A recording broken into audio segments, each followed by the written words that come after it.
Mga salita ng Stoic, may pangungusap sa umaga para baguhin ang iyong isipan. Sumisikat ang araw, nagsisimula ang bagong araw. At bago mo tingnan ang iyong telepono, bago mo hayaang sabihin ng mundo kung sino ka, mayroon kang pagpipilian. Isang pagkakataon kung saan ang iyong isipan ay iyo pa rin, kung saan nananahan ang posibilidad sa katahimikan, kung saan naghihintay ang taong nais mong maging na magsalita ka. Ang mga salita ay hindi lamang mga tunog na nawawala sa hangin. Sila ang mga butong itinanim sa lupa ng iyong kamalayan. Sila ang mga arkitekto na nagtatayo ng bahay na iyong tinitirhan. Sila ang kompas na nagtuturo sa iyong buhay sa isang direksyon o sa iba pa.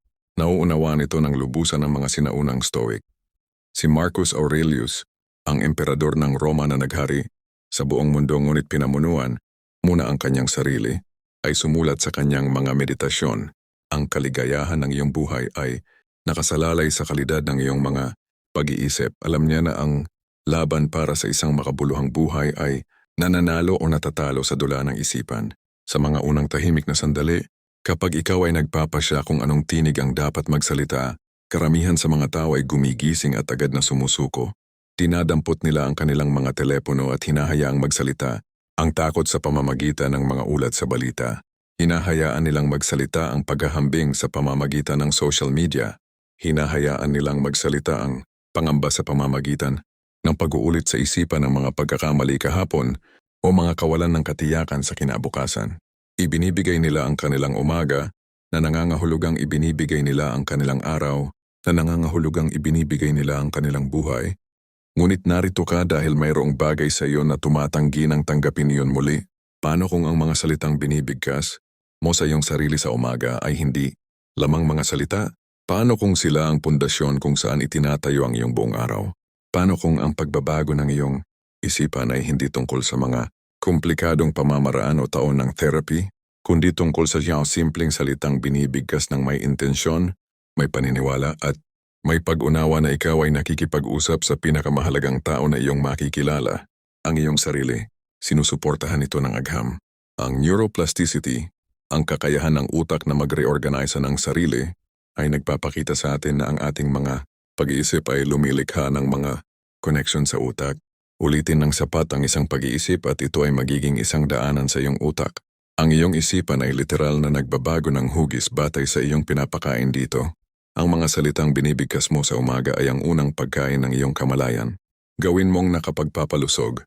Gawin mong makapangyarihan. Gawin mong magkaroon ng saysay.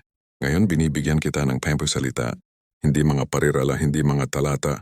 5 salita lamang na may bigat ng karunungang Stoic at ang kapangyarihang baguhin kung paano mo nakikita ang iyong sarili, ang iyong mga hamon at ang iyong potensyal. Hindi ito mga mahikang bulong. Hindi ito gagana kung sasabihin mo lang ng isang beses at kakalimutan. Ngunit kung ikaw ay magtatalaga sa pagsasabi ng mga ito tuwing umaga, kung hahayaan mong ito'y tumalab sa iyong buto, babaguhin nila ang mga pattern sa isipan na nagpapanatili sa iyo sa pagkakagapos. Bubuo sila ng isang bersyon ng iyo na mas matatag, mas panatag at mas may layunin. Ang mga Stoic ay hindi mga pilosopong nagtatago sa mga turinggaring. Sila ay mga lalaki at babaeng humarap sa mga totoong labanan, totoong pagkawala at totoong paghihirap. Si Epictetus ay isang alipin na naging isa sa pinakadakilang guro sa kasaysayan. Si Seneca ay nagpayo sa mga emperador habang humaharap sa pagpapatapon at kamatayan. Si Marcus Aurelius ay namuno sa mga hukbo habang sumusulat tungkol sa kapayapaan sa loob. Natagpuan nila ang lakas hindi sa pamamagitan ng pag-iwas sa mga hirap sa buhay, kundi sa pamamagitan ng pagbabago kung paano nila kinakausap ang kanilang sarili tungkol sa mga hirap na iyon. Pinagtagumpayan nila ang panloob na dialogo at magagawa mo rin ito.